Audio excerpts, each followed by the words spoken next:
შემეულეს მანქანა ეყელა და პატრულში დარეკედა. მაინტერესებს ერთი შენი საქციელი არ გცხვენია? პატრულში დავრეკე, იმიტომ რომ გრიბოიდოვის ქუჩაზე ვნახე ავტომობილი, რომელიც იყო გაჭერებული პარკირების წესების დარღვევით და აბერხევდა მოძრაობას გზაზე და საერთოდ ბლოკავდა ქვეითების სავალ ნაწილსაც. უბრალოდ ჩავიარეთ დავრეკე პატრულში, შევატყობინე სამართალდარღვევა. სამართალდარღვევაზე ინფორმატორის მონაცემების უკანონო გაცემისთვის შინაგან საქმეთა სამინისტრო დაჯარიმდა. დამირეკა ჩემს მობილურის ნომერზე ამ ავტომობილის მფლობელმა, რომელიც აღშფოთებული იყო იმით, რომ მე პატრულს შევატყობინე ის, რომ მას მანქანა ყავდა გაჭერებული ასე, როგორც ყავდა. ეცადა გავირკვია თუ რატომ დავრეკე პატრულში, მე ვეცადე რომ ამეხსნა. თორნიკე ბძანდები? გისმენთ. თორნიკე მეგისმენ თქვენ მაინტერესებს ერთი შეკითხვა უნდა დაგისვა. ჩემი მანქანა რატო გიშლით და ხელს პატრულს დაურეკე?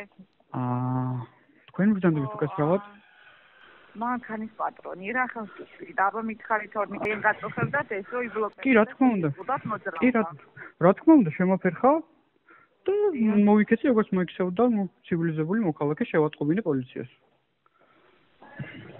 ძალიან დიდი მადლობა რომ ცივილიზებული მოქალაქის როლი ითამაშეთ მოიქეცით მაგრამ ხო შეიძლება და გეკითხათ იქვე ახლომახლოს რომ ვისი მანქანა იყო არა მე თვითონაც მანქანით ვიყავი და ამიტომ არ მქონდა მაგის ფუფუნება რომ მანქანა დაგეხმარათ კი რა თქმა უნდა ძალიან კარგი თორნიკეზე გაგრძელეთ ცხოვრება მეორე დილით უფრო საინტერესო რაღაც მოხდა ამერიკამ მის ქმარმა და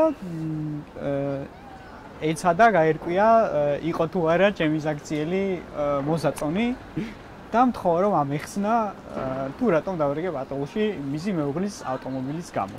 მამა ყავს ისე კაცის ხელში იზრდება. მაგას რა მნიშვნელობა აქვს? მნიშვნელობა შენ საქციელს რაღაც ცოტა არ იყოს რავი ხალხი არიზავ. მე მგონი პატრულში კაცი არ უნდა რეკავდეს და პატრულში კაცი რატო არ უნდა რეკავდეს? მოდი კიდე ერთი რას გეტყვი, იცი? რა შეიძლება ეგეთ საქციელი? მე მგონი პირიქით რომ თქვენი მეუღლის საქციელი უფრო გუყავს ვიდრე ჩემი საქციელი. არ დაუღუპავს ეგ, არ დავკარგავ. მე ეგრე მგონია. და ცოტა სხვა. მე ეგრე მგონია. ნუ ევროპისკენ უგარ ვიხარ და ცოტა რაღაც. საით გავიქცე გიორგი, ხო ვერ მიჩვევ. სხვანაირად, ქართული ხარ, მამა ხო ქართველი ყავს. კაცი ხარ რა, მე მგონი შარვალი გაჩვია და შარვალი მაცვია კი. კი, და კაცი გქვია, ხო? კი. ხო და აი კაცური შეკითხვა, პროსტა კიდე ხალხი იგივეს. არ შექვს სხვა რაც გააკეთე. მე როგორც წილავა ზუსტად რომ პატრულს არ ქონდა იმის კანონიერი საფუძველი რომ მსგავსი სახის კონფიდენციალური ინფორმაცია ჩემი ნებართვის გარეშე გაიცათ და მით უმეტეს მიეცათ სამართალდარღვევისთვის. პირველ რიგში რაც გავაკეთე იყო ის რომ დისციპლინური გადაცდომის შესწავლის ფაქტზე მიმართა შინაგან საქმეთა სამინისტროს გენერალურ ინსპექციას რომლებიც მითხრეს რომ ამ ფაქტს გამოიკვლევდნენ. დაასაბუთოთ ახლა რა ვქე რამე ის გააქვს აი პატრულმა მისცა თქვენ ტელეფონის ნომერი მოქალაქე ვიცი დაასაბუთოთ ამასო საბატულო ეკიპაჟმა მისცა თქვენ ტელეფონის ნომერი. აქ ახლა პატრული რა შუაში არის მაგაზე ხდება. პატრული იმ შუაშია რომ ან თქვენ ეხლა მე ისე ვიგებ რომ არანაირ რეაგირების მოხდენას არ აპირებთ ლევან ასეა? არა თუ გამოაშკარავდა რომ პატრულმა რამე დამაშაული მიუძღვის რეაგირება მოხდება მაგრამ ხო და რეაგირება ზუსტად იმიტომ უნდა მოხდეს რომ არსებობს საფუძვლიანი ელჩი რომ ჩემი პირადი ინფორმაცია პერსონალურ ეჩოზე ხო არ იქნება.